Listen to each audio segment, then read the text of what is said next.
began doing his utmost to persuade them, as if it were a matter of his own father, to transport the unconscious Marmeladov to his lodgings. "It's here, 3 houses away," he urged. "The house belongs to Kozel, a German, a rich man. He must have been trying to get home just now, drunk. I know him, he's a drunkard. He has a family, a wife, children, there's a daughter. It'll take too long to bring him to the hospital, and I'm sure there's a doctor there in the house. I'll pay. Anyway, they'll take care of him. They'll help him at once. Otherwise he'll die before he gets to the hospital." He even managed to slip them something, unobserved. It was, however, a clear and lawful case, and in any event help was closer here. The trampled man was picked up and carried. People lent a hand. Kozel's house was about 30 steps away. Raskolnikov walked behind, carefully supporting the head and showing the way. This way. Carry him head first up the stairs. Turn him around. There. I'll pay. I'll thank you well for it," he muttered. Katerina Ivanovna, as soon as she had a free moment, would immediately begin pacing her small room, from window to stove and back, her arms crossed tightly on her chest, talking to herself and coughing. Lately she had begun talking more and more often to her older daughter, the 10-year-old Polenka, who, though she understood little as yet, still understood very well that her mother needed her, and therefore always followed her with her big intelligent eyes, and used all her guile to pretend that she understood everything. This time Polenka was undressing her little brother, who had not been feeling very well all day, getting him ready for bed. The boy, waiting for her to change his shirt, which was to be washed that same night, was sitting silently on the chair with a serious mien, straight-backed and motionless, his legs stretched out in front of him, pressed together, heels to the public and toes apart.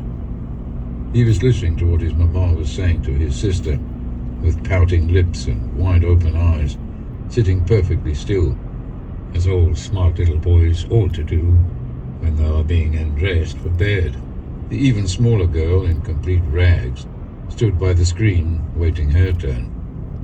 The door to the stairs was open, to afford at least some protection from the waves of tobacco smoke that issued from the other rooms and kept sending the poor consumptive woman into long and painful fits of coughing. Katerina Ivanovna seemed to have grown even thinner over the past week, and the flushed spots on her cheeks burned even brighter than before. "You wouldn't believe, you can't even imagine, Polenka," she was saying, pacing the room, "how great was the gaiety and splendor of our life in Papa's house, and how this drunkard has ruined me and will ruin you all. Father had the state rank of colonel, and was nearly a governor by then. He only had one more step to go, so that everyone that called on him used to say, 'Even now, Ivan Mikhailovich, we already regard you as our governor. When I...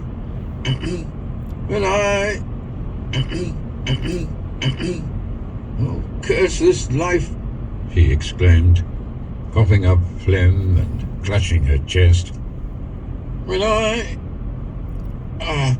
at the Marshal's last ball, when Princess Bezimelny saw me, the one who blessed me afterwards when I was marrying your father, Polya, she asked at once, "Isn't this that nice young lady who danced with a shawl at the graduation? That rip should be mended. Why don't you take the needle and darn it now, the way I taught you? Otherwise, tomorrow it'll tear worse," she cried, straining herself. At that same time, a Kammerjunker, Prince Shigolskoy, had just come from Petersburg. He danced a mazurka with me, and the very next day wanted to come with a proposal. But I thanked him personally in flattering terms, and said that my heart had long belonged to another. That other was your father, Polya. Papa was terribly cross with me. Is the water ready? Now, give me the shirt and the stockings. Lida, she turned to the little daughter, you'll just have to sleep without your shirt tonight somehow. And Leia